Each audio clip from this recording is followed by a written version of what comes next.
Good evening, everyone. I'll call to order the regular meeting of the City Council of the City of East Ridge, January 22nd, 2026. I'd like to invite Charles Cochran with East Ridge Church of Christ. If you'll come forward, provide our invocation, and lead us in our pledge. If everyone will stand if able.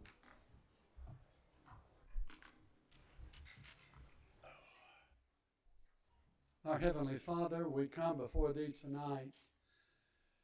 What a blessing it is to stand in Your presence through Jesus, our mediator, and bring our prayers and our petitions before Your throne.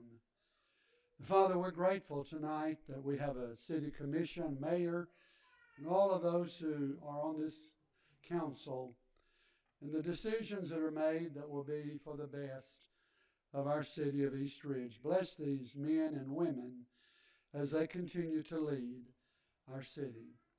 We're also grateful tonight for our first responders, for the firemen and the policemen, and all of those who keep us safe in our city. Bless them and bless their work. Holy Father, we also pray for our nation.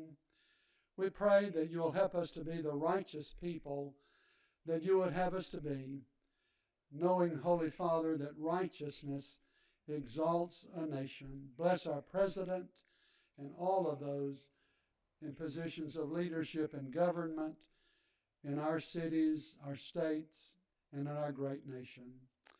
Father, bless us and help us to always look to you for the guidance and the strength that you give us, that we might serve and honor you in every way in our lives. In Jesus' name, amen. Amen. I pledge allegiance to the flag of the United States of America and to the republic for which it stands, one nation, under God, indivisible, with liberty and justice for all. Thank you, sir.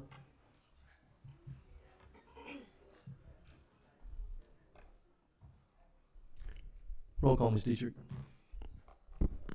Mayor Williams, Here. Vice Mayor Tyler, Here. Councilmember Cagle, Here. Councilmember Ezell, Here. Councilmember Witt, here, City Manager Miller, Here. City Attorney Litchford. Here. All right. The next item we have on the agenda is a presentation of the East Ridge Fire Department. So, Chief Williams, if you'll come forward.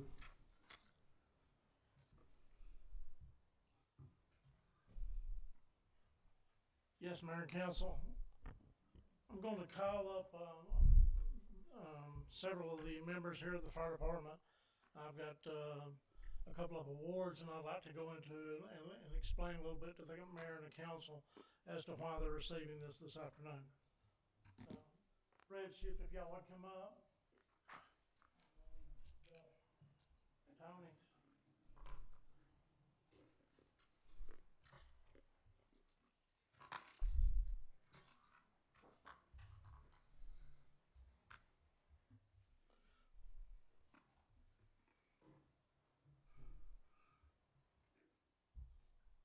Mayor and Council, we are pleased to inform you that today Tony Malasaka and Joshua Williams have been awarded a letter of commendation, and Red Shift has received a shift citation for their extraordinary bravery, heroic efforts during a recent house fire with a victim trapped inside.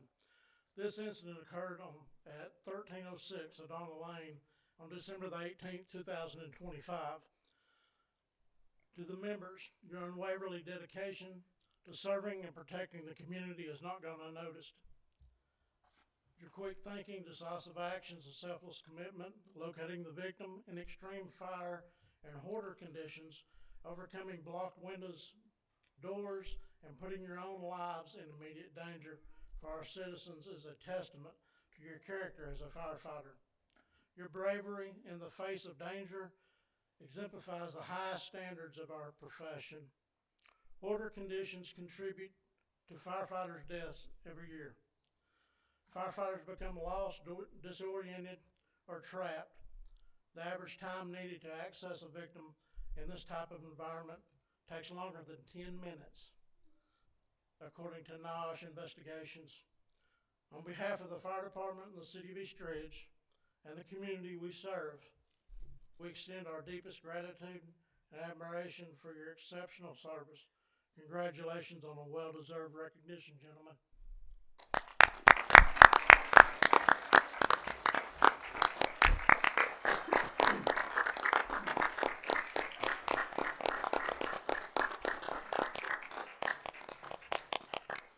this time, I would like to call up Engineer Anthony Malasaka and Lieutenant Josh Williams. These are the two firefighters that located the victim inside this house. Each of these members will be receiving the letter of commendation. Anthony. Council, we all would like to shake your hands as well and thank you for this. Joshua.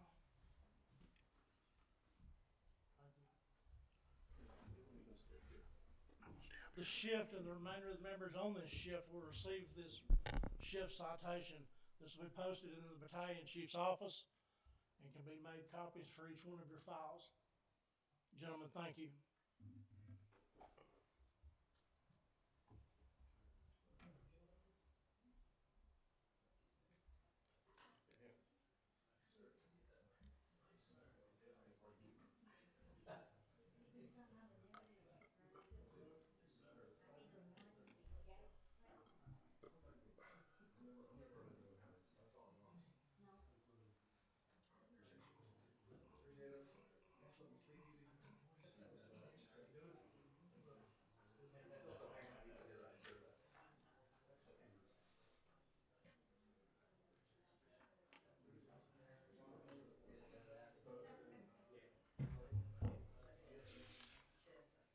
Yes.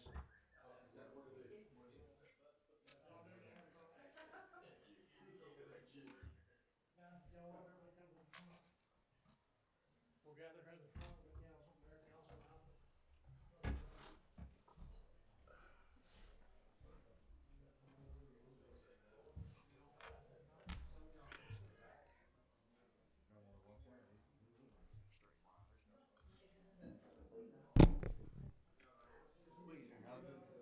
Presiding ladies,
all right, we'll move to the next item, which is the consent agenda, which is the approval of the minutes for the regular meeting of the City of East Ridge, council meeting January the 8th, approval of the minutes for the called meeting on January the 12th, and then approval of the minutes of the workshop of the City Council and East Ridge Planning Commission meeting on January the 15th.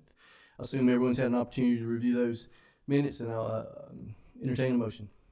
I make a motion to approve the consent agenda. Second. Have a motion to approve by Councilmember Witt and a second by Vice Mayor Tyler. Do you have any discussion or corrections? I see none. Roll call, Ms. Dietrich. Vice Mayor Tyler, Yes. Councilmember Cagle, Yes. Councilmember Ezell, Yes. Councilmember Witt, Yes. Mayor Williams. Yes. Consent agenda approved. We'll move to the next item, is communication of citizens.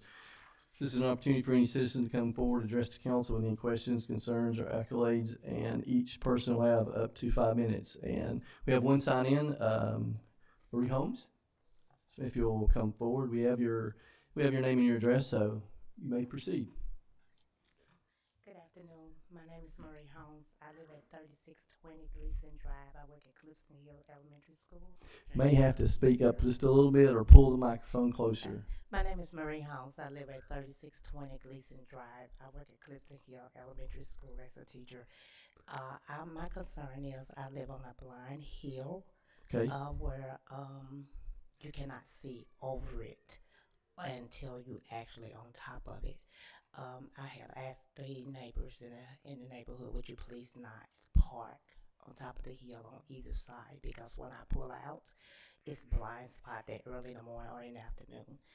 They refuse to do that, so I have to call the police several times just to ask them to remove the vehicles off the hill, so it'd be more safe, not just for myself, but for whoever might be traveling up and down highway trying to come over the hill. My driveway is actually here, and the hill is here. So when I pull out, I literally have to go across the street in a neighbor yard to avoid the hill to keep from getting side hit. So I'm asking the committee, could you all put some no parking signs on both sides for safety, even for myself in the neighborhood? You're saying that they park directly on the street and just not at the end of the driveway, they're on the side street itself? They don't even, they on top of the hill, it's like here. They park on both sides. It's not even in the driveway, it's just literally So they're on the side of Gleason? They're parking on the side of Gleason Yeah, on the Drive? streets. On I the have street. called Okay. just Saturday. I was telling Mr. Officer Clint that he had to call an officer out just to get the guy to move the vehicle off the hill, and he lived 3 doors down, so he deliberately doing it on purpose. This is Gleason. Yes, sir. That's already been handled. I signed off on that the other day. Oh, did you? 'Cause So I thought you that have was- signed up on putting Yeah, I signed no off parking? on putting no parking signs on one Okay. side of the road. That was through traffic control. Okay. Cleared it with Chief Usselton. Okay. They may not have So gotten may not have the gotten word to it put the yet. signs up, but it's already been approved by my office. Okay. Thank you so much. I appreciate y'all. Oh, well, thank you, Mrs. Holmes. You're welcome. Appreciate it. Thank you. Awesome. They were already on top of that. Yeah.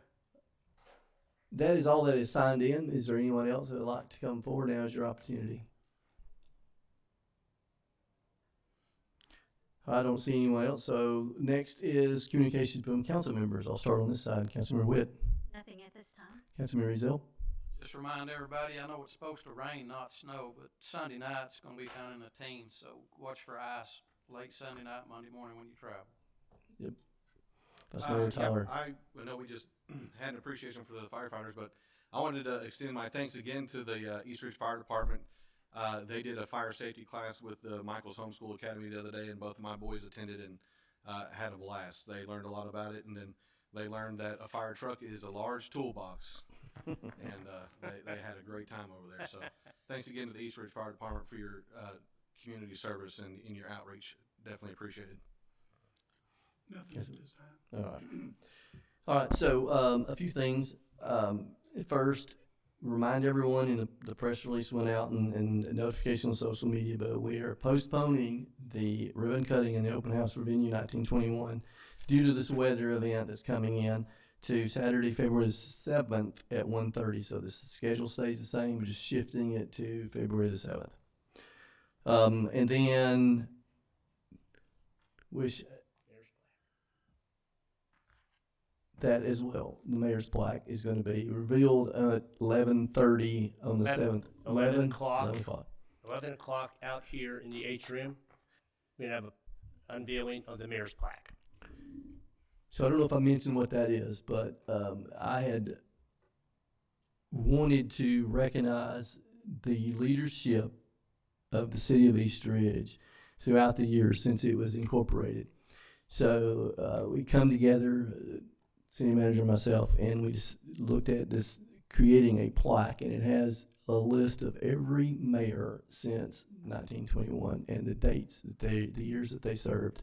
So we're going to have a little program. We've invited every mayor, living mayor. We've tried to reach out to every descendant and family member of former mayors, and we'll have a little revealing of the plaque, and we're going to do a little celebration, and we want to recognize the leaders that have led this city to where we are today. So honoring and remembering them. And that's going to be 11, 11:30. Okay. 11. All right. Same day. All right. Next thing I want to mention is happy birthday, Mr. Miller. We need we should, I didn't bring a birthday cake, 'cause you didn't even want me to mention this, but hope you have a very happy birthday. Thank you. All right, the next thing I'm gonna ask Ms. Skiles if you'll come forward and tell us all the things that we got going on in the park with the sign-ups and all the activities. Yes, Mayor and Council. So right now, the Parks and Rec Department has started our spring sign-ups. So we have cheerleading for ongoing cheerleaders from last year, the existing returning for 25, 100 for new cheerleaders. And we will do sign-ups from January 1 through March 2nd. And that is for ages 5 to 12. And then we have soccer sign-ups. I can't hear. Soccer sign-ups going on now. And that is under 4 through under 19s. That is also online from January 1st through February 21st.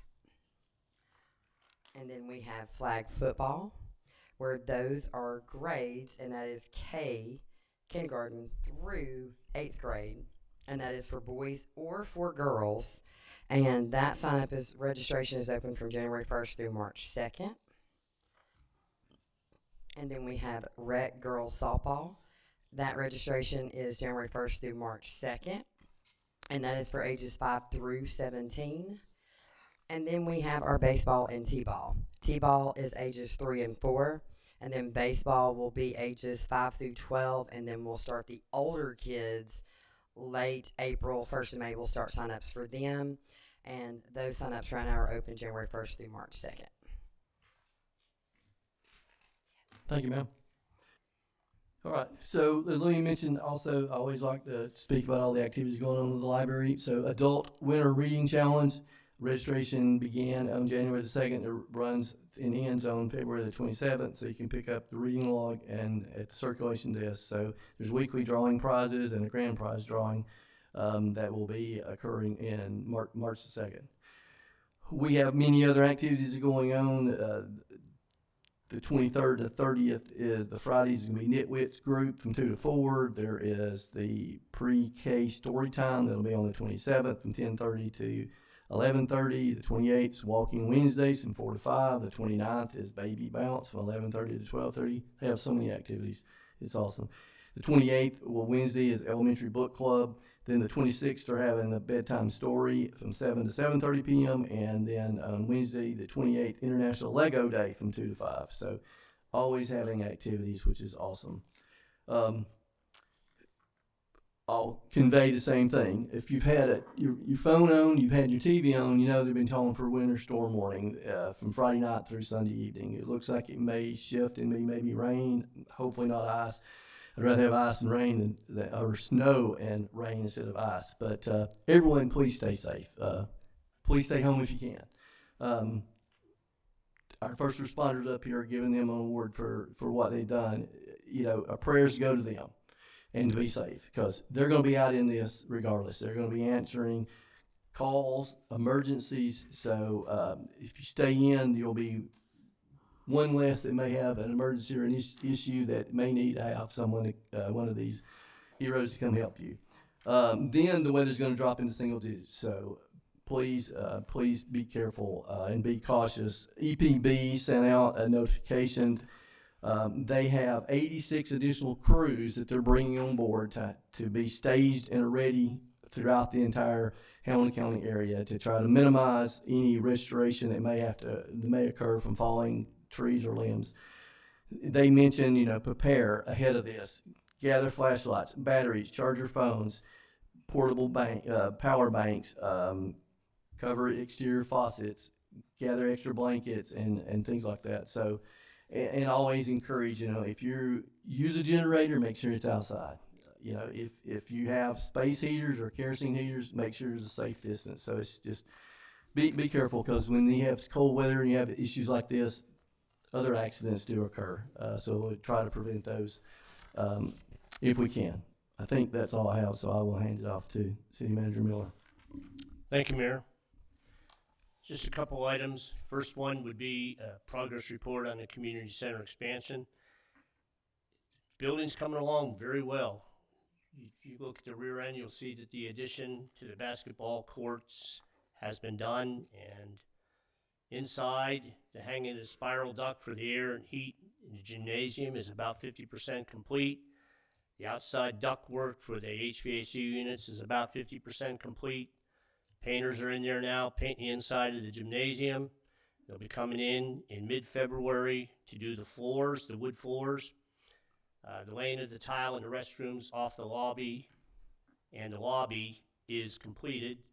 Toilets, urinals, sinks have all been installed in all the restrooms.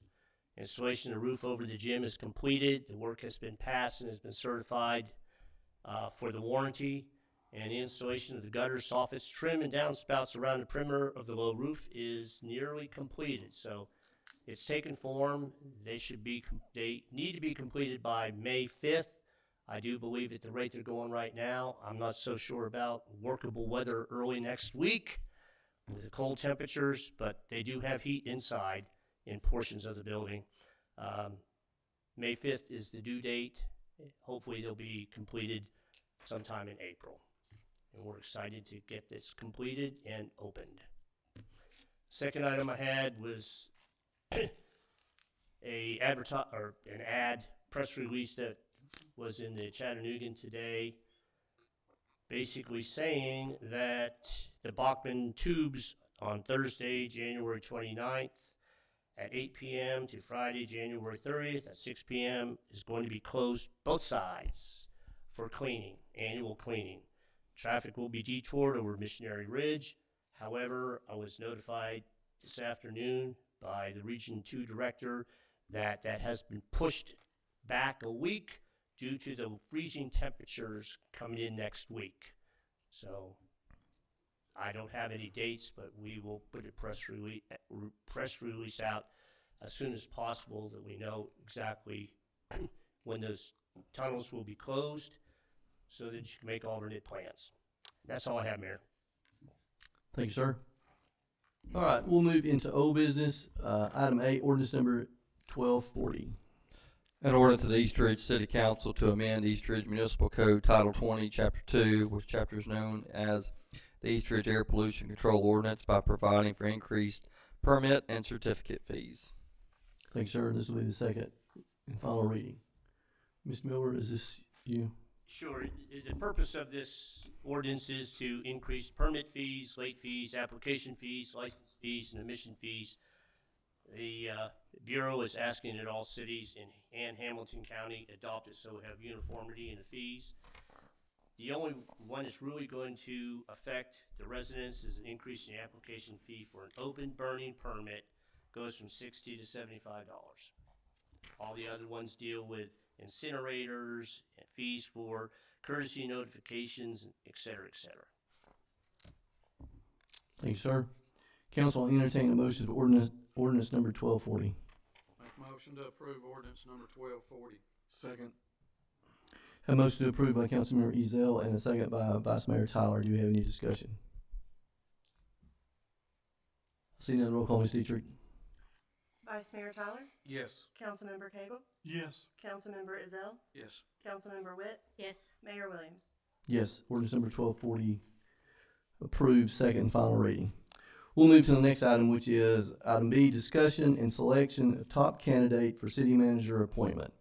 So this is a carryover that we, on the special call meeting on Monday, when we had the interviews, I kind of also, and I think was a consensus from others, that we would put this on the agenda for us to discuss this at this regular scheduled council meeting. So I'll kick it off. I'll say that I have been, I met with every department head and got feedback from each department head. I've had several citizens that actually had contacted me, several employees that have talked to me, and when we talked through this, they had some discussions with them. We had our one-on-ones, and I feel that we had two candidates. We wish we had more. I feel we had two candidates, and they had some good qualifications. But my thoughts, and of course I want y'all's as well, is I'd like to go back out and have repost this for additional candidates and evaluate to see if we have some additional people that would apply, so we can then bring those in and evaluate those and see what if we have someone else, or if we want to consider the two that we already had interviews with. This is a highly important decision, and we need to make sure we feel comfortable with the person that we put in place. It's going to be hard to replace this man here next to me on my right, but we need to do diligence to ensure we have the right individual leading this city forward as we are progressing now. That's my opinions, and please entertain anyone else's input. I'd like to say I agree with you. I've talked to a lot of citizens, had phone calls from citizens. I have talked with some employees also, and they all feel the same way. So I agree with you 100%. I agree too. Would we be using the same system that we used the last time when we sent it out? I would recommend that. I don't think that we as a council want 20 resumes to try to go through with one-on-ones. I mean, it's going to take months. I would recommend that. I know that Mr. Miller said he would be willing to help review those and provide feedback and help with that during this period. I'm thinking another 3 to a 4 week opening, applying for people can apply for it. Is that what we're thinking? Going Yeah, back. we're Hang ready. on. Let's get feedback from this side. I don't want to make an assumption we didn't get their feedback. Apologize. Sorry. It's fine, Mr. Mayor, thank you. I had lots of conversations with citizens, obviously. I think we've been contacted, many of the same ones. I had informal meetings with many city employees, several department heads. I thank them all for their time again. Your input was very valuable. To the department heads I didn't get to make it to, I apologize. My work schedule was very full. But I got mixed reviews. Some were favorable of both of the candidates or one or the other. We had some city employees that felt like we should go back out. Their counsel was invaluable in this process. I feel like going out for more candidates is not objectionable in any way. I do have some questions about that process moving forward, but I'll save those for the end of comment. I agree with everybody, but when we do go out, I'd like to see us put a minimum on the number of resumes that we get to see, so we won't have the same dilemma again. Don't bring us two, because I'm afraid it's liable to turn right back around and be the same thing. So I'd like for us to decide whether we're going to have a minimum, what the minimum's going to be.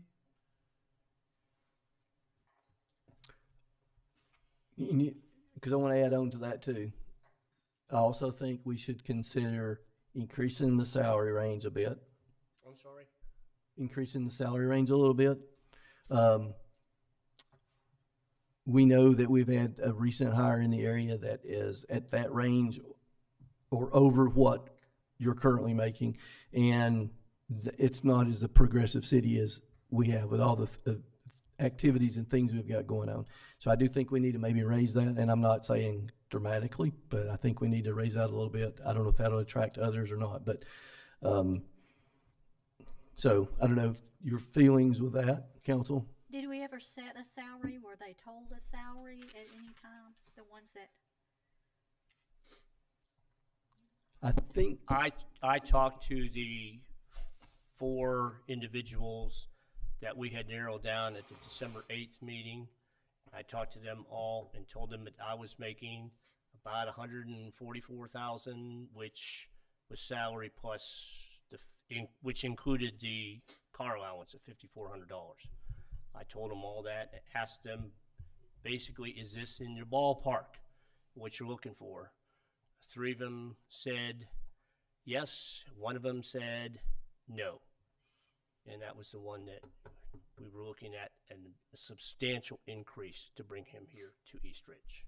I was just going to let you know, when an applicant completes a City of East Ridge application form, not a resume, but an actual application form, it does ask them to fill in their current salaries for any current job and past jobs, 3, 4, 5. So there is a place for them to indicate kind of where they're at, and that gives us an idea if it might be something that we have to bring up sooner than later. Thank you. Do you want me to read this? No, I'm just, Okay. you're the one that brought up the salary. The Collegedale City manager is making $153,000 Okay. that they just hired. I got one. Yes, sir. All right, I don't know how many of y'all read the national thing that we get from Washington DC over our city phones. Okay, you know, they advertise where jobs are, what city and everything. So during this time, whenever I got a copy of it, I read it, they were 10 city manager jobs advertised. It's right here, a little south of us, a little bit below Atlanta and up here. So I'm gonna lay that on the reason why we didn't get no more applicants than we got, because there were so many other city manager jobs down here in Georgia. I think there's one just about to the Florida line, and the rest of them was below Atlanta and here. So we might run into that same thing again if those jobs didn't get filled. So, and the salaries that they put in there, Mr. Miller's salary is right in line with them, just like Collegedale. You know, that's not too far out of line. Right. So, Okay. I'll come back to you. I know you wanted to talk about the procedure. And questions. Or you got other Yeah. questions? Okay, go ahead. So, we go back out for applications now. When did we post the job, the job advertisement for city manager? The first time around, it went out on October 26th. That was the October date. 26th, and then throughout that process, until when did we achieve 29 applicants? November, I want to say it was the 26th. Day before Thanksgiving, It was the day before Thanksgiving, 4 right? Yeah, the weeks. Wednesday. So about a 4/30, month. Yes. 4 weeks. Yep, So how long are we willing to keep this process open 4 weeks. for applicants? I'm recommending 4 weeks. So 4 weeks. That puts us in February 22nd, our next meeting, just about, right? That's correct. Not our next meeting, but a few meetings from now. Where are we going to be at in the budgeting process?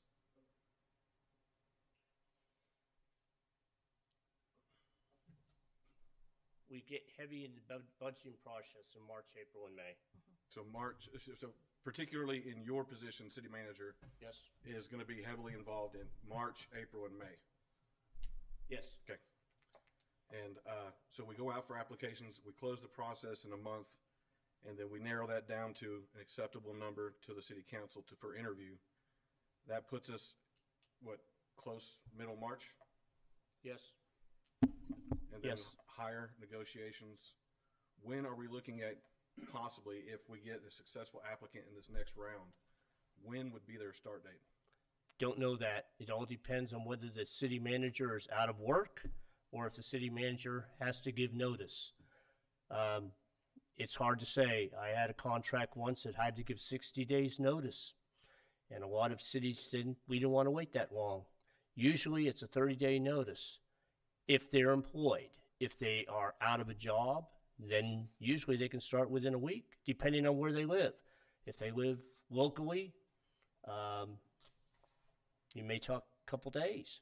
Now, if we bring a city manager in towards the middle or end of this process, will this hamper their ability to do the job effectively in their first year? No. Based off your professional opinion, you say no? Well, I'll give you an example. I came sorry, I don't have an example. Just curious. I came June 1st. You hired me June 1st. I put the finance director and I did the budget, got it done by the end of the month. It was passed. So I do a lot of the preliminary, the inputting and all that. I mean, I do that. The department request and all the Department prep requests, work and all that. I'll consult with the city manager. We have a schedule as to when it goes to him, and we work very closely together. So I've been doing a budget. This would be my 28th year to do budgets, so. Sure. Well, thank you for your input. I'm not trying to push this process. I do want to be deliberate while we're doing this, but I'm just not wanting to set up the next person for failure. no, you're not.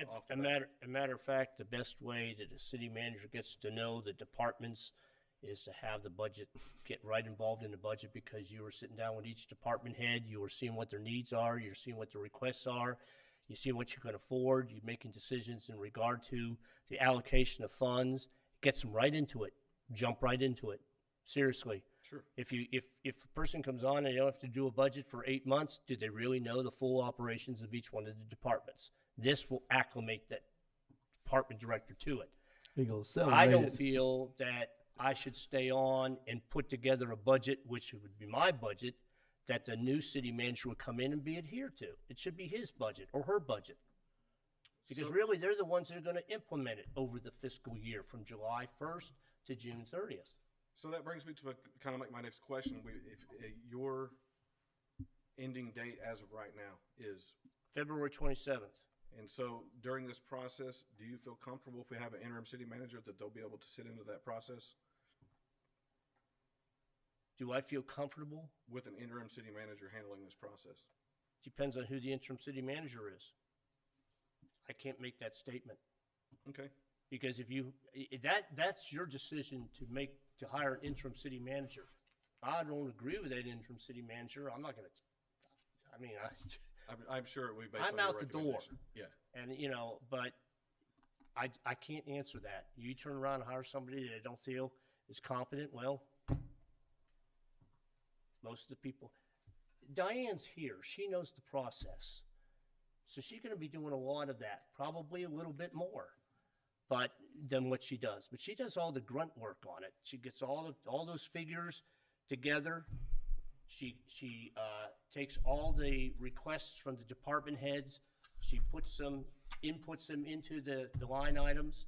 And then each department, I usually sit down in the middle of March. I think it's the third week in March, where the city manager and she and HR does, at least with the personnel.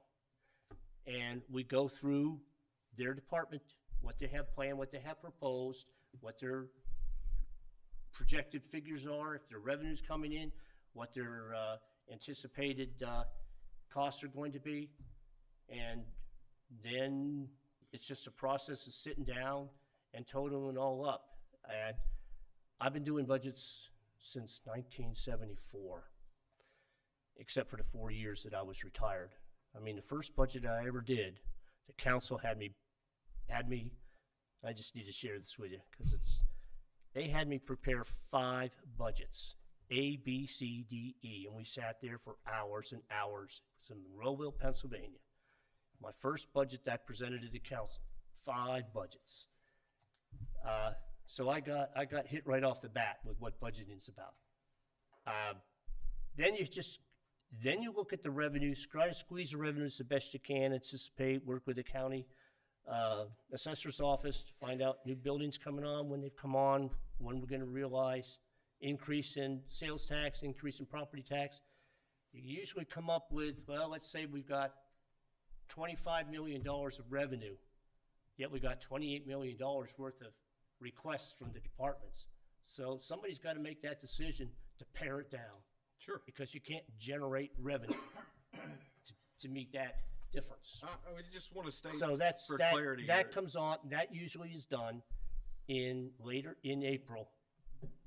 And we go sometimes we bring the departments in and say, we need to reduce this, we need to cut this, we can't afford this.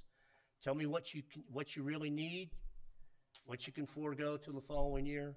That process usually goes through in April. And then we get the budget finalized and give it to the city council the first week in May. The first city council in May, I'm sorry. Sure. And just for clarity, I want to make it clear that I have full confidence that the department heads will be able to handle and manage this process in the absence of a city manager. I was just kind of wanting to know your professional opinion on whether or not the city manager we would possibly bring in would be hampered by this process. It doesn't sound like it is. So I appreciate your input. It will get done. Oh, it'll get done. Anything else? Do we need to make a motion? It's not really, we're not making a motion other than to send it back out, I guess. Yeah, I'd like to have a motion for the record. Yeah, that's fine. Yeah, we can preserve that. So, yeah, a motion to re-advertise. I make a motion, we re-advertise for a city manager's position. Second. Have a motion to re-advertise by Councilmember Ezell and a second by Vice Mayor Tyler. Any questions? There was I don't know if there's an outstanding, but something about the process to where you're comfortable with the same process that we had before that, okay, I see a head nod, everybody's good with the process. You do want more resumes potentially. A minimum on the number of resumes, Give me a number. applications, you know, like about 5. Yeah. All right. Okay. So you're good with that motion and you're good with that second, with the minimum? Yes. So, just for clarification on the minimum of 5, is this the minimum of 5 quality applications that come in? This is the 5 qualifications that the committee thinks is qualified to give to us. Sure. If there aren't 5 I'm not going to qualified. preface that. Seriously, I mean, I'm not going to put. We did a vetting process, and we put the 2 before. We eliminated 2 or 3. I'll provide 5, but I'm not going to say that 1 or 2 may not be fully qualified for the position as far as their past experiences have been. Let's put it that way. I mean, I look at that very seriously. I do too. A lot of it's honesty and leaving things off a resume and not being forthcoming with why you were let go or fired or whatever. That to me is not being honest. But if you want 5, I'll give you the top 5. Yes, sir. Because Okay, I'm fine with that, but I'm just afraid we'll end up right back here with the same No, dilemma. I hear what you're saying. All right, anything else? All right, roll call, Ms. Dietrich. Vice Mayor Tyler, Yes. Councilmember Cagle, Yes. Councilmember Ezell, Yes. Councilmember Witt, Yes. Mayor Williams. Yes. I forgot. This will be posted It's tomorrow. We have it ready to go tomorrow. Okay. And it'll be due the 20th of February. We talked extensively this afternoon about whether to go 3 weeks or 4 weeks. The normal is 4 weeks, and I would hate to lose a candidate out there because we made it 3 weeks for whatever reason. The other question I have is, what about salary? Do you want to say anything about salary? I think a range would be okay. Just ask them what they expect as a salary. You can't ask that on the advertisement. Okay. I'm just saying. Can you put like- salary negotiable? Yeah, that we put that all the time, but they don't know a base. I mean, we had one individual that submitted an application who was making $200 and some thousand more. I mean, great qualifications, but bringing that person in, forget it. We will always put dependent upon qualifications because we have to give ourselves that leeway to. Yeah. A range is preferable to not box ourselves into an exact rate. And what I was going to add is then when you get down to the one-on-ones and you're talking about potentially coming in, that's when you're kind of revealing what your range is what we were expecting. So I think that's where we kind of are talking about giving a range at that point in time, because the last thing you want is bring somebody in, they're making way more than we're willing to pay, and we waste the money on that. So I would like a range. Okay. Well, what? Not that we're range- going to post it on the posting, but when we start narrowing it down, we want to make sure they're comfortable with that range, or we don't need to really go any further with them. When we looked at our competitors, if you will, on the ICMA listings at the time that we were out last fall, the majority of them had a range or a salary listing. Majority of ICMA have ranges in there. The problem where you put ranges in is just recently one of our top choices of the 4 had great experience, but we just weren't in a position to pay a heck of a lot more money. He or she didn't really know what our salary was. So if somebody puts in, if you advertise a job for $150,000, a person that comes in and says, I'm making $185,000, you're going to say, well, why did you put in for it? The salary is $150,000. But So- if they don't know what the salary is, they take a guess at what it might be, and they put in for it, and they find out, well, heck, I'm not gonna take a $50,000-$60,000 pay cut from the East Ridge. So do we want to get the qualified candidates and with their salary requirements, and then this body review that? Do you think it would be wise to put a range in there? I don't think so. Not on the posting. I'm sorry to interrupt. You was No, asking that's her. okay. I think that as people are scrolling through there, they're hoping for a range. That's the feedback that I'm receiving is if we're way off the mark. Now, I did have some of them email and straight up ask in advance, and I gave them a range based on where the current city manager is. I don't know if that factored into their decision or apply. Most people typically want to know if we're in their wheelhouse. And if they really want to know, they can Google it, City Manager of East Ridge, Tennessee salary, and it'll pop up. Will it? Let me see, because I just checked the salary today. So do you want to put a range? It might help get some folks. You always put the range in 145 to 155, depending on qualifications. Our current range on the wage band is massive. It's 101 all the way to 164. It's vast. It's too large. That's the same as not putting anything. I personally think a $10,000 range is okay. 15 is better.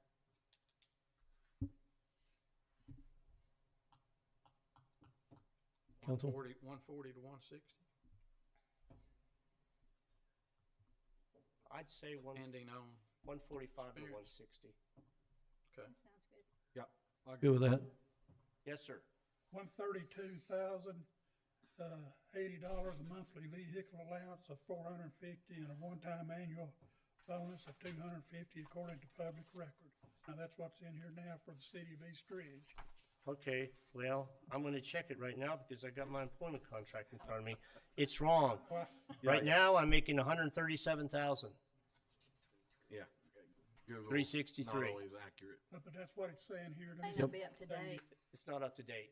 No, this is April 7th, 2024, so that'll. There you go. Okay, So There you that'll go. give 10% any, on top of that, There yeah. you go. so that'll give Okay. any applicant the range. Okay. I mean, if you want that to represent, if that's low, then we don't want them Googling that, right? We want to be more transparent. Yeah, and I think we provide them said with a better- 145 to 160? 5, Yeah, 160. that sounds good. Yeah, and I think any potential candidate will know that that's a total compensation and not base pay. That's base pay. This is base pay. This is Well, that's base. 145 to 160 is base pay. Base pay? All right, Yes, sir. been there. Yeah, this is base pay I'm showing here. Anything else? All right. Thank you. Posted tomorrow. All right. We will move to new business. Ordinance number 1241. An ordinance of the East Ridge City Council to amend the fiscal year 2026 operating budget, ordinance number 1226, by changing the revenues and expenditures of various funds. Thank you, sir. This is the first reading. Yes, we're It's close. fixing, well, we are, have had our first, application payment for turf. And y'all set aside $3 million for the project. And so I need to amend the budget to reflect that we are going to start using that $3 million you set aside. And that's what it's doing with that one.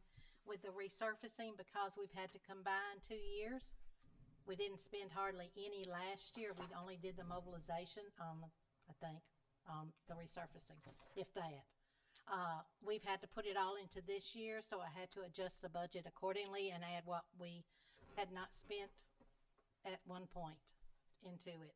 So you have to show that, and then also, because council approved purchasing servers because they were on their last legs. With that one, I just moved money from one department within the capital projects, moved it to another department, general government, because the servers are for the whole entire city. So those are those adjustments. All right. Thank you, ma'am. Council will entertain a motion for ordinance number 1241. Make a motion to approve ordinance 1241. Second. We have a motion to approve by Vice Mayor Tower and a second by Councilmember Ezell. Do you have any questions? See none. Roll call, Ms. Dietrich. Vice Mayor Tyler, Yes. Councilmember Cagle, Yes. Councilmember Ezell, Yes. Councilmember Witt, Yes. Mayor Williams. Yes, ordinance number 1241 passed. First reading, we'll move to item B, resolution number 3780. A resolution of the East Ridge City Council accepting $3,454,000 from Hamilton County government for the conversion of athletic fields to synthetic turf at Camp Jordan Park. Thank you, sir. Ms. Goss. Yes, Mayor and Council. Hamilton County Commission has approved resolution number 126-12 authorizing funding for the county manager to accept a TNE CD grant. These funds came from the U.S. Department of Housing and Urban Development as part of the disaster relief efforts related to the 2020 Easter tornadoes and will be administered by the Southeast Tennessee Development District. Originally, we thought it was just $3 million, but Hamilton County has updated us, and it is $3,454,000, and it has been designated for turf improvements there at Camp Jordan. Right now, our next step is to accept the money as a council. We need to formally do that, and then from there, we will start the process of working with Hamilton County to move this project along. And it may be within the next year that we can start to move that because there's some steps that will come with the grant. But Cameron and myself have a call with Hamilton County next week along with our Chief Financial Officer, Diane, to also see how we might be able to move that along a little bit faster. Thank you, ma'am. Council will entertain a motion for resolution number 3780. I make a motion to approve resolution 3780. Second. Have a motion approved by Councilmember Witt and a second by Vice Mayor Tyler. Do we have any discussion? See none. Roll call, Ms. Dietrich. Vice Mayor Tyler, Yes. Councilmember Cagle, Yes. Councilmember Ezell, Yes. Councilmember Witt, Yes. Mayor Williams. Yes, resolution number 3780 passed. We'll move to item C, resolution number 3781. A resolution of the East Ridge City Council approving a First Amendment to the City Manager Employment Agreement and authorizing its execution. Thank you, sir. Mr. Miller. Well, the extension before you would be a 1 month to February 27th, 2026, and I'm requesting a 3% increase in salary for that period, since that's the same increase that all other employees received as of July 1st, 2025. Thanks, sir. Council will entertain a motion for resolution number 3781. I make a motion to approve resolution number 3781. Second. Have a motion approved by Councilmember Witt and a second by Vice Mayor Tyler. Do we have any discussion? Is it possible to do an extension on this? Sorry, no. Thank you. Did I hear someone else? No, okay. Same question I was Can we amend it? We definitely can amend it, but whether or not he'll accept it is a different story. All right, no further discussion. Roll call, Ms. Dietrich. Vice Mayor Tyler, Yes. Councilmember Cagle, Yes. Councilmember Ezell, Yes. Councilmember Witt, Yes. Mayor Williams. Yes. Resolution number 3781 approved. We will move to the last item, which is discussion of tentative agenda for February 12th, 2026. Under old business, we have ordinance number 1241. We just passed first reading. It's an ordinance of the East Ridge City Council to amend the fiscal year 2026 operating budget ordinance number 1226 by changing the revenues and expenditures of various funds. This will be the second and final reading. Any questions, council? All right, under new business, we have an unnumbered resolution, city court clerk pay adjustment. And I believe this is Ms. Cassidy? Yes, ma'am. Come forward. Very much, Mayor. Nice to see you. I'm just, before the election is in picking up papers in June, I have not, if I decide to run again or not, I'm going to. But anyway, I haven't had a salary increase for the last 8 years, so that's what I'm coming to ask for. But then again, like Shauna said, what's everybody else getting? Maybe I better not.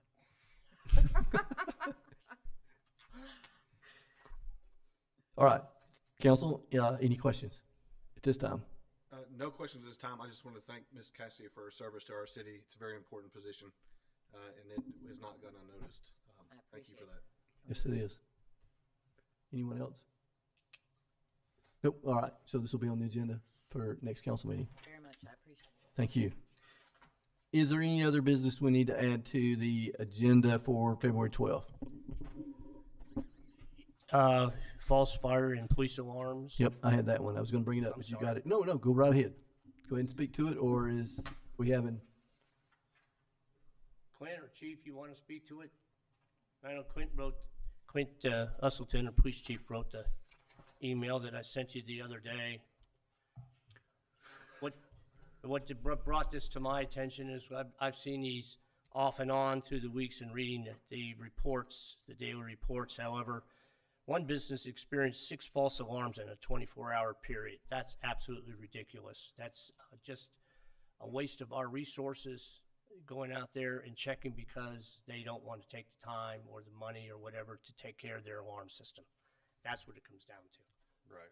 With increased, we do have certain businesses that are not as judicious in maintaining their alarms as we would like. It does cost time, money, resources to answer these. Our long-term goal is not really to find people, it's to get them in compliance where their alarms actually work. So if we're showing up for a reason. So we would like to start, at least explore the idea, maybe giving a couple of false alarms. Those are freebies. But after that, you have an increasing fee schedule. And again, our goal is compliance. It's not to fine people. But sometimes the threat of a fine is the best recourse in getting someone to fix their alarms where we're not wasting our time and our resources responding for a faulty system. I have a question, but I'll defer first. Does anyone else have any questions? Yes, sir, I do. Like you said, the 6 alarms in 24 hours there. Yes. Couldn't you request just without charging them, say, turn this thing off till you get your vendor out here to fix that thing?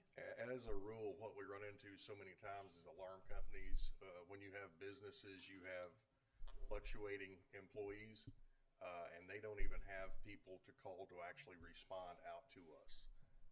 So then we're either faced with, we're going to have to tell dispatch that we're no longer responding to this alarm, which could have, negative consequences, or we just have to keep going out. Because a lot of times the alarm company doesn't even know the new manager, the assistant manager, who's running the store.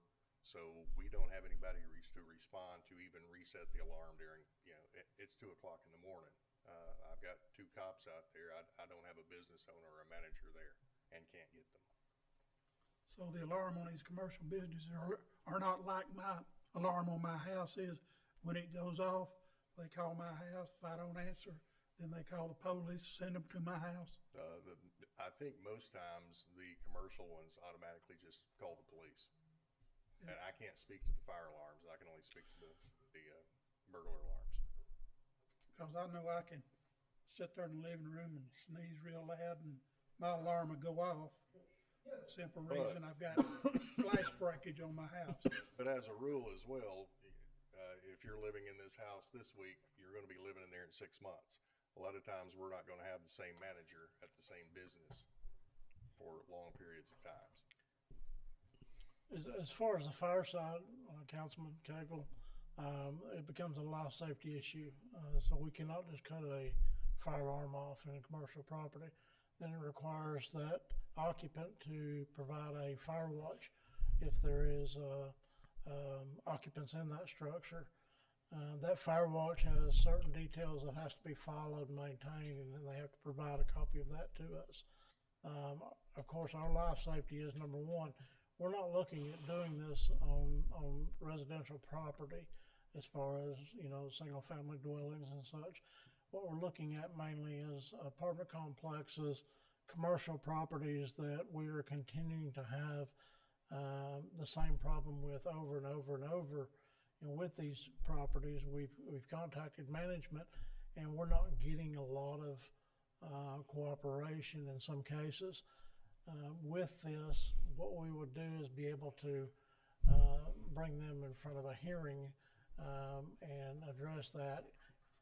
Like Chief Austin said, the first couple of times are, hey, we're going to smack you on the finger, we're going to explain to you the laws, what the city's ordinance is. There's no fines or anything like that at this time, but if it continues and you have this, a certain criteria of so many of those alarms over a period of time, then yes, we will have to impose, look at imposing fines in, but give them plenty of opportunity to correct the problem. Not just coming straight out the first time we have a call to that location and say, well, we'll see you in court. It's not going to work like that. We're going to work with the property owners as much as we can until they do not work with us, basically, and this will give us a leg to stand on. Oh, so I've been on the other end of that. I've had the emergency alarm go off on accident a few times. When I was the general manager of a restaurant out in Ottawa, then you have Hamilton County Sheriff's Department walking in, and they're like, is everything all right? And then they got to check where the alarm went off. It happened about 2 times in a week, and the second time they said, if we got to come back, we're going to have to fine you. And then I let the owner know, and he took action to get that alarm fixed. Yeah. So I think it's implemented Mhm. This type of program, and they proved to be successful. I think it's effective. So my question, is there any others? You answered it. It's businesses, not at this point businesses. We're not talking residential, single family homes. So in a situation like this, and this is probably, I don't know if it's towards you, but it'll help you, I think, in this, who are we going to be fining? Is it the tenant, or is it the property owner, or both, or where do we go with that? So the way I've got this drafted, and I've drafted it in the sense of saying it's the alarm operator and owner. So the fine will go down on that property, and it will be then determined between the operator or the owner of the property. Operator is in the tenant? Yeah. Okay. Because I was wondering. This came to my plate about a month ago, and I've worked with Deputy Dean, and we've pretty well got one just about finished. I can circulate to you probably tomorrow, and I think he was going to get with you. Yeah, there's many cities across the state. Yeah, there's several. Done this. I did my research. There are several, and Hamilton County, of course, has them. And this is not just sort of a one-off. These are in several cities. Agreed. And some cities even have it on residents. Yeah, I mean, we're not talking here now, but I know that's the case as well in some cities. Sorry, go ahead. Just for edification, I mean, this has been going on in many cities. I started in 1999, and somewhere around 2000, I was tasked with researching and coming up with what we needed to start one here, and it never actually took traction with the council at the time. So this is not a new thought process or a new way of getting people to comply. Awesome. So we'll have that on the agenda. If you have something ready to share, that'd be awesome. Anything else to add to the agenda for next meeting? I'll discuss something. Go ahead, David. I say nothing to add to the agenda. I just a follow up on the San Heisey rezoning. Have we got any more information about the storm drains? No additional information. Okay, that's all I need. Thank you. Right. Yes, sir. I talked to Mr. Miller the other day about tractor trailers, especially from coming out Spring Creek Road. Let's see, what was the name of that road I mentioned, Mr. Miller? I have it written down. It's over there by where they used to advertise, where they used to sell the motor homes and the yeah, thereabouts. No, it's on the north side. Yeah, in that area. It's vacant now, and we have.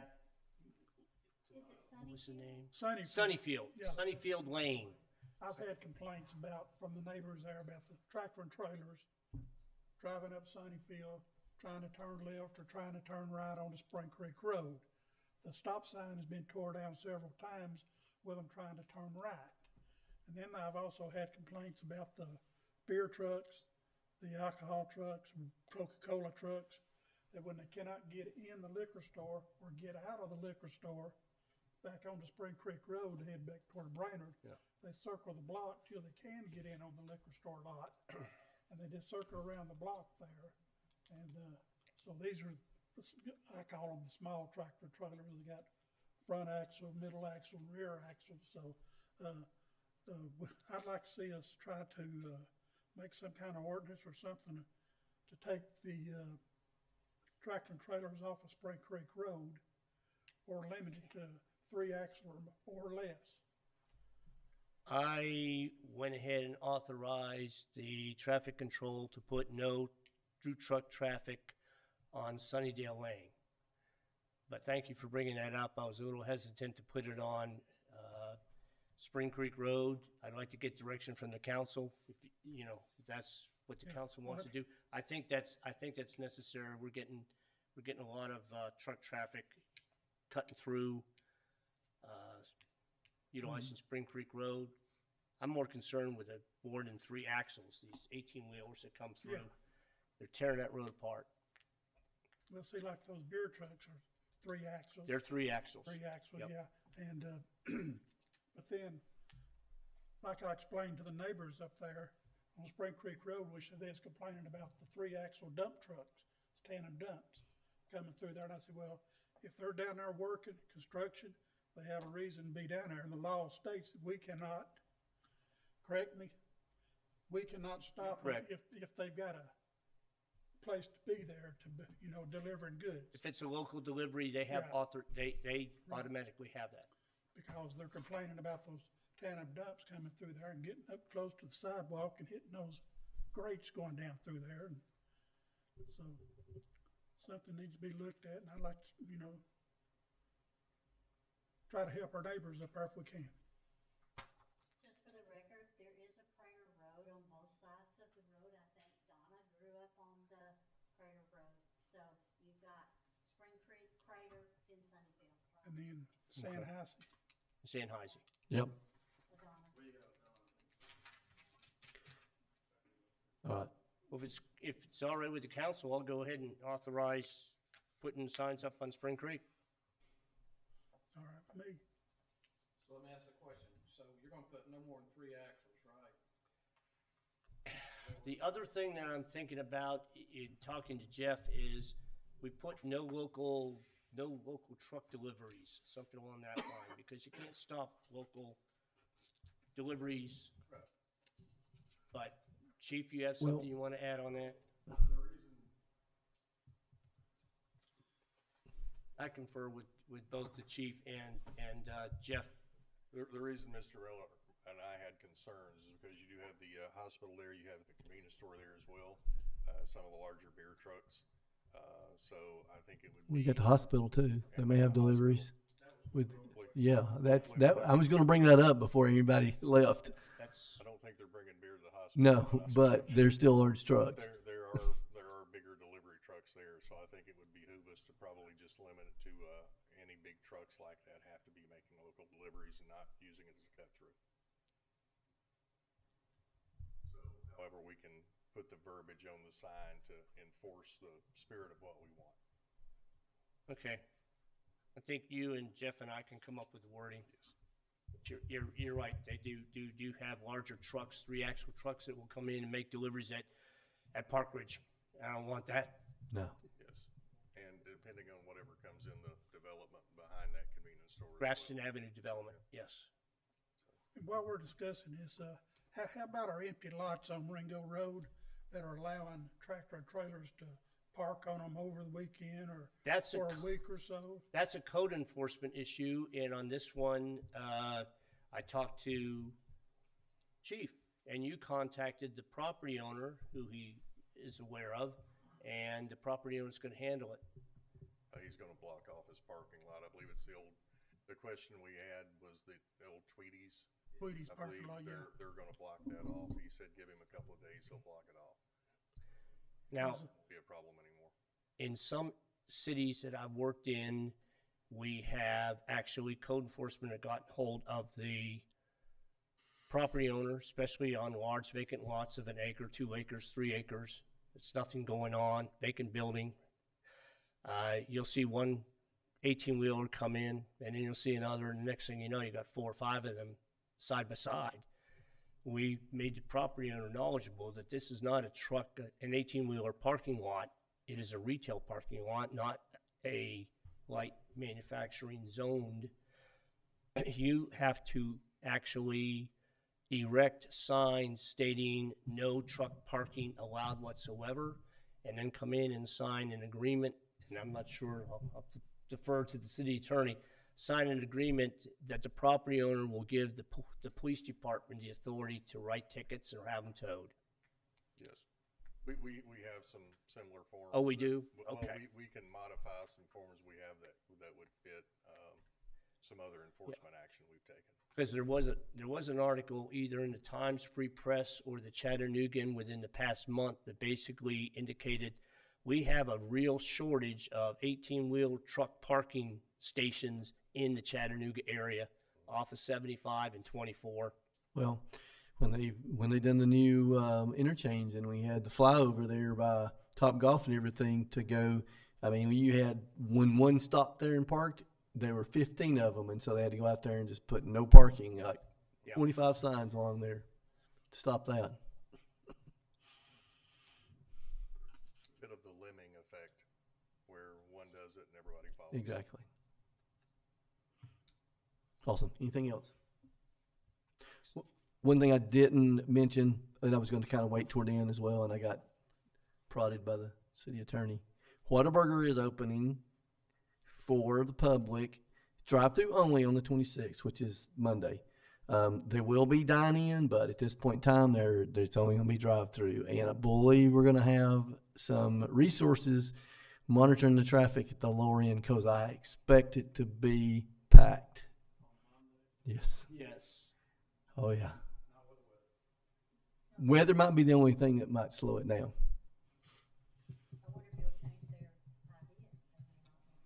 I don't know. I haven't heard, but I do know that I haven't seen any changes to that. But, all right. If there's nothing else, please be safe. Stay warm. Thanks, everyone, for joining us tonight. This